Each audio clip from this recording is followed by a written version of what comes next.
Hello students. आज हम लोग करने वाले हैं बल्ब्स के बारे में। ठीक है, जो भी उसका ब्राइटनेस होता है, उसका ऑर्डर कैसे निकालते हैं, उसका पावर कैसे निकालते हैं, या बल्ब का जो रेटिंग होता है उसका क्या मतलब होता है। ठीक है, तो चलो स्टार्ट करते हैं। जैसे अपने को पता है कि बल्ब जो होता है, अगर मैं इसको ड्रॉ करूं तो हम लोग इसको फिजिक्स क्या मतलब नॉर्मल जो इसको ड्रॉ करते हैं वो इस तरीके का ड्रॉ करते हैं। ये अंदर फिलामेंट हो गया ऐसा। अब इसमें क्या रहता है कि यहाँ पे ना कुछ रेटिंग रहता है इस बल्ब का। हमेशा क्वेश्चन में दिया रहेगा कुछ रेटिंग। जैसे मान लो मैं इसका जो रेटिंग है उसको अगर लिखूँ कि 100 what and 220 volt, 220 volt 100 what. इसका क्या मतलब है कि अगर मैं इस बल्ब को 220 वोल्ट के पोटेंशियल डिफरेंस के अक्रॉस कनेक्ट करूं तो ये 100 वॉट का पावर को जनरेट करेगा। यहाँ पे हम लोग बल्ब का एफिशिएंसी को 100% मान रहे हैं। इसका क्या मतलब है कि जितना एनर्जी ये ले रहा होगा, अब एनर्जी ये किस फॉर्म में लेता है, इलेक्ट्रिकल एनर्जी को, और उसको कन्वर्ट किस में करता है, लाइट एनर्जी को। तो अगर हम इसको 50 जूल दिए हैं तो ये 50 जूल का लाइट एनर्जी बना रहा होगा। तो हम लोग इसका एफिशिएंसी 100% मानते हैं। तो 100 वॉट का मतलब क्या है, हम लोग इसको ये भी बोल सकते हैं कि ये 100 जूल पर सेकेंड का क्या ले रहा होगा, इलेक्ट्रिकल एनर्जी कंज्यूम कर रहा होगा, और 100 जूल पर सेकेंड का लाइट एनर्जी हम लोग को प्रोवाइड कर रहा होगा। ठीक है, तो ये 100 वॉट का मतलब ये है। कब करेगा, जब ये 220 वोल्ट में कनेक्टेड होगा। अगर मान लो मैं लिख दूँ 60 वॉट 200 वोल्ट, इसका क्या मतलब है कि ये कितना एनर्जी प्रोवाइड कर रहा है, 60 जूल पर सेकेंड का, और कितने वोल्ट के अक्रॉस कनेक्ट करेंगे तो 200 वोल्ट। ठीक है, तो एक तरीके से मेरे को ये बल्ब का पावर दिया हुआ है क्योंकि हर सेकेंड ये इतना एनर्जी बना रहा है ना। तो मैं इसको क्या लिखूँगा, ये एक तरीके से पावर गिवन है और ये गिवन है V। ठीक है, तो इससे ना अगर मैं एक फॉर्मूला लगाऊं P is equals to V square by R, तो इससे हम अगर यहाँ पे P पुट कर दें और V पुट कर दें तो बल्ब का मेरे को रेजिस्टेंस मिल जाएगा। और ये अपना बहुत काम का चीज़ आएगा कि उस बल्ब के रेजिस्टेंस से हम आप बाकी बहुत सारे क्वेश्चंस को सॉल्व कर पाएंगे। तो अगर मैं इस बल्ब का एग्जांपल लूँ और इसका अगर मैं रेजिस्टेंस निकालूँ ना तो वो कितना आएगा, तो आएगा R is equals to V square by P. अब इसका वैल्यूज़ हम लोग पुट कर देते हैं। तो वैल्यूज़ अगर मैं पुट करूँगा ना तो R इक्वल्स टू V कितना है 220, तो 220 इंटू 220 बाई P जो है वो 100, तो ये 0 0 0 0 22 इंटू 22 क्या आ जाएगा 484। तो ये ना मेरे को हेल्प किया रेजिस्टेंस निकालने के लिए। अच्छा, अगर मैं P is equals to V I लगाऊँ तो एक तरीके से ये जो करंट आएगा यहाँ पे, मतलब उस पर्टिकुलर, अगर मैं इसको 220 वोल्ट पे कनेक्ट करता हूँ ना तो ये कितना करंट को अपने थ्रू फ्लो करवा रहा होगा वो हमको मिलेगा। तो एक तरीके से हम इसको सेफ वैल्यू बोलते हैं कि अगर रेटिंग उतना पे दिया हुआ है तो इस करंट के लिए ये सेफ़ है, और ये रेटिंग वोल्टेज मतलब इतना तक ये सेफ़ है, इससे ज़्यादा में ये फ्यूज़ कर सकता है। ठीक है, तो रेटिंग का मतलब वही है कि वहाँ तक सेफ़ है और इस वोल्टेज पे ये इतना पावर जनरेट करेगा। अब क्वेश्चन क्या है, जैसे मान लो ना कि मैं इस बल्ब को, इसी बल्ब जो अपने को सेम बल्ब दिया हुआ है, इसको अगर मैं 220 वोल्ट मान लो किसी जगह पे नहीं आ रहा है, उस जगह पे आ रहा है 110 वोल्ट, ये जो कनेक्टेड है that is connected between 110 volt potential difference, then what will be the power of this bulb. तो हम क्या लगा सकते हैं कि हम बल्ब को ना उठा के दुनिया का कोई भी कोना में लगाएं, इसका रेजिस्टेंस नहीं बदलेगा। रेजिस्टेंस तो किसका प्रॉपर्टी होता है, वो तो इंटरनल प्रॉपर्टी है। तो अगर हम इसका मतलब वोल्टेज को चेंज कर रहे हैं, 220 की जगह 110 लगा रहे हैं तो इसका पावर बदलेगा। अब ये मत सोचना कि 220 से 100 मिल रहा है तो 110 से उसका आधा मिलेगा, नहीं, वो हमको देखना पड़ेगा कि स्क्वायर क्यूब ये सब कैसा रिलेशन को फॉलो कर रहा है। ठीक है, तो इसका एक सबसे आसान सा मेथड है कि हमको पावर निकालना है ना, तो मैं लगा देता हूँ P is equals to V square by R. R तो हमको पता है, इसी बल्ब का रेजिस्टेंस तो 484, ये बदलेगा नहीं, तो V का स्क्वायर करो तो 110 इंटू 110 डिवाइडेड बाई 484। तो ये जो 484 है ये 22 इंटू 22 है, अगर 22 इंटू 22 लिखेंगे कैंसिल करेंगे तो ये आ जाएगा 25 वॉट।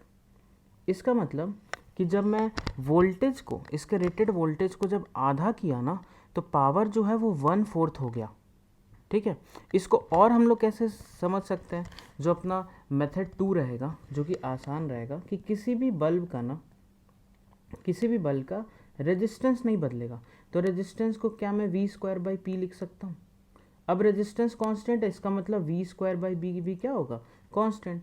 तो V one square by P one equals to V two square by P two. किसी भी एक सिंगल बल्ब के लिए अगर मैं वोल्टेज बदलूंगा तो ये फॉर्मूला मैं लगा सकता हूँ। तो चलो लगाते हैं। तो जब 220 वोल्ट था तो उस टाइम पावर कितना था 100, तो 220 का स्क्वायर बाई 100। अब हमको क्या निकालना है, पावर, और वोल्टेज हम कितना कर दिए 110 का स्क्वायर बाई पावर को मैं P2 मान लेता हूँ। इसको सॉल्व करूँ, यहाँ से भी P2 कितना आ जाएगा 25 वाट आ जाएगा। ठीक है, तो ये क्या है, मैं यूज़ वही किया हूँ, रेजिस्टेंस कांस्टेंट मान के अपना हम लोग यहाँ पे कॉन्सेप्ट लगा लिए। ठीक है, अब देखो कई बार क्वेश्चन क्या आता है ना ब्राइटनेस के लिए कि कौन सा किस ज़्यादा ब्राइटनेस में जलेगा, किसका कम होगा। तो ब्राइटनेस का तुम सिंपल आज कॉन्सेप्ट सीख लो कि पावर, जो जितना पावर जनरेट कर रहा होगा उससे उतना लाइट निकलेगा, तो वो हमको उतना ब्राइट दिखेगा। तो बल्ब को एक रेजिस्टेंस के जैसा ट्रीट करके रेजिस्टेंसेस का पावर निकालो, जिसका पावर ज़्यादा वो बल्ब का ब्राइटनेस ज़्यादा। ठीक है, अब मान लो मेरे पास 3 बल्ब है, bulb B1, bulb B2, bulb B3, और रेजिस्टेंस सबसे ज़्यादा बल्ब 1 का है, फिर बल्ब 2 का, और फिर बल्ब 3 का। ये हमको रेजिस्टेंस का इंफॉर्मेशन गिवन है। अब हम एक बार क्या किए, इनको सीरीज़ में कनेक्ट किए एक पोटेंशियल डिफरेंस V के अक्रॉस। तो इस केस में कौन सा बल्ब सबसे ज़्यादा ब्राइट जलेगा। तो सीरीज़ में ना मैं यहाँ से अगर करंट I मान लूँ तो मेरे को बताओ पावर का जो फॉर्मूला होता है वो क्या होता है, आई स्क्वायर आर लगाऊँ। होता तो 3 है, लेकिन मैं यहाँ पे आई स्क्वायर आर क्यों लगाऊंगा, क्योंकि मेरे को पता है कि करंट इन तीनों से सेम हो जाएगा। जो करंट इससे B1 से जाएगा वही B2 से, वही B3 से। तो करंट अगर अपना सेम हो गया, इसका मतलब current is not the factor which will decide the power. P जो होगा वो R पे डिपेंड कर जाएगा। तो करंट अगर कांस्टेंट यहाँ पे मैं मान लूँ या सेम मान लूँ तो P प्रोपोर्शनल टू R। इसका मतलब जिसका रेजिस्टेंस ज़्यादा वो बल्ब ज़्यादा पावर कंज्यूम करेगा। ठीक है, तो यहाँ कि as R1 greater than R2 greater than R3। ठीक है, तो पावर जो होगा रेशियो किसका, बल्ब का B1 फिर B2 फिर B3। मतलब जिसका रेजिस्टेंस ज़्यादा है वो ज़्यादा ब्राइट जलेगा। कब, सीरीज़ के केस में, क्योंकि रेजिस्टेंस ज़्यादा तो पावर ज़्यादा, पावर ज़्यादा मतलब ब्राइटनेस। तो ये अपना ब्राइटनेस का ऑर्डर हो गया कि बल्ब B2 जो होगा वो सबसे ज़्यादा ब्राइट जलेगा, ब्राइटनेस ऑर्डर। अब अगर उनको मैं पैरेलल में कनेक्ट कर दूँ, यही तीनों बल्ब्स को अगर मैं पैरेलल में कनेक्ट करूँ तो यहाँ पे मैं पावर का कौन सा इक्वेशन मतलब फॉर्मूला यूज़ करूँगा, मैं यूज़ करूँगा V स्क्वायर बाई आर। क्यों यूज़ किया, क्यों करंट यूज़ नहीं किया, क्योंकि करंट तो यार अलग अलग होगा ना। पैरेलल में क्या सेम रहता है, V। क्योंकि अगर मैं इस जगह को 0 मान रहा हूँ तो इस तरह नीचे आऊँगा तो यहाँ पे भी 0, इधर आऊँगा तो ये हो जाएगा V और ये हो जाएगा V। तो ये बल्ब के अक्रॉस भी पोटेंशियल डिफरेंस V है, इसके अक्रॉस भी V है और इसके अक्रॉस भी V है। इसका मतलब B जो है वो सब में बराबर है। तो B अगर बराबर है तो मैं यहाँ पे क्या लिख पाऊँगा कि P जो होगा वो इन्वर्सली प्रोपोर्शनल टू R होगा। इसका क्या मतलब कि जिसका रेजिस्टेंस ज़्यादा उसका पावर कम, और जिसका रेजिस्टेंस कम उसका पावर ज़्यादा।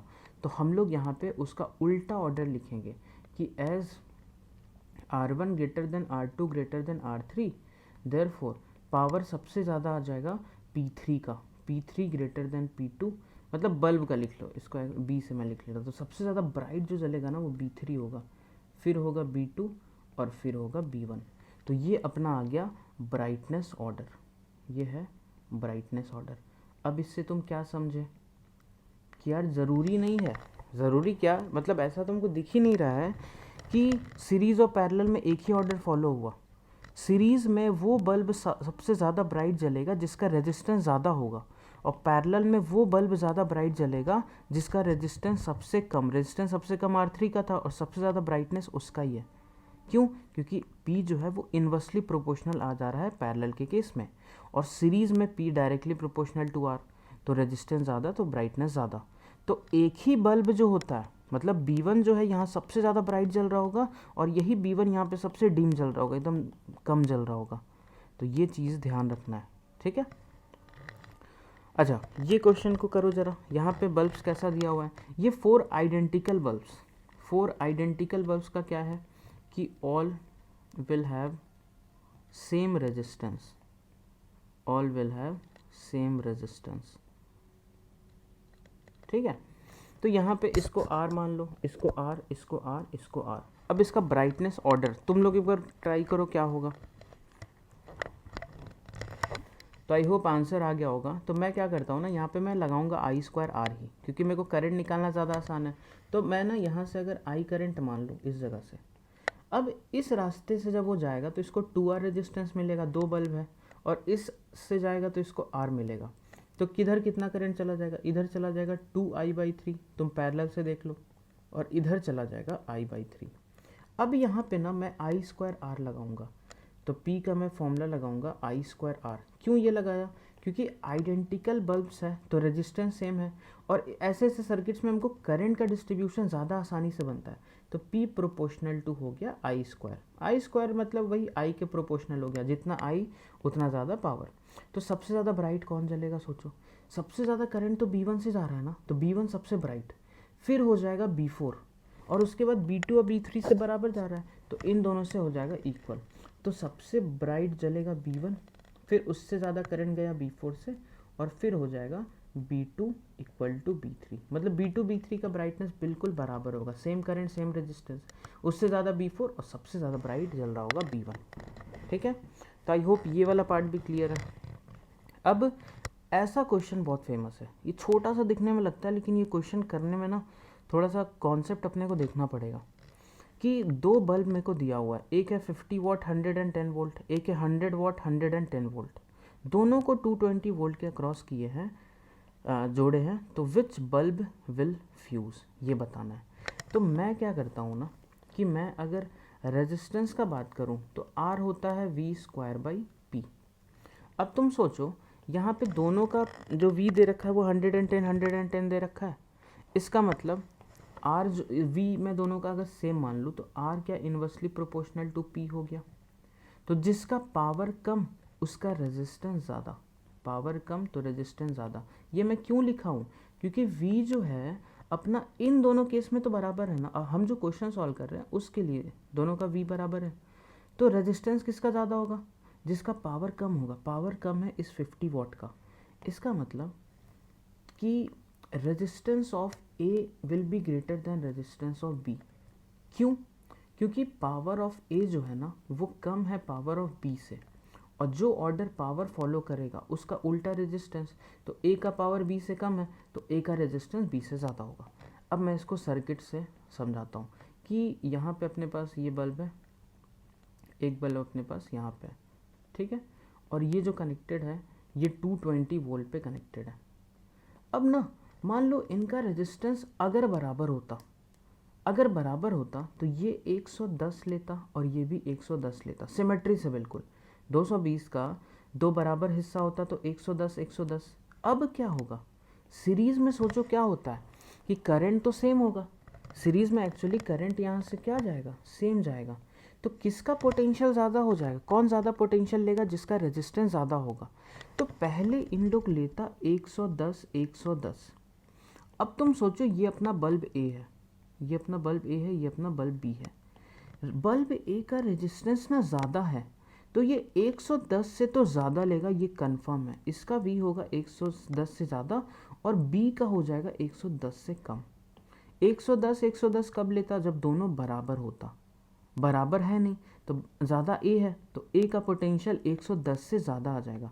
अब A का पोटेंशियल 110 मतलब A का रेटेड वोल्टेज से ज़्यादा चला जाएगा।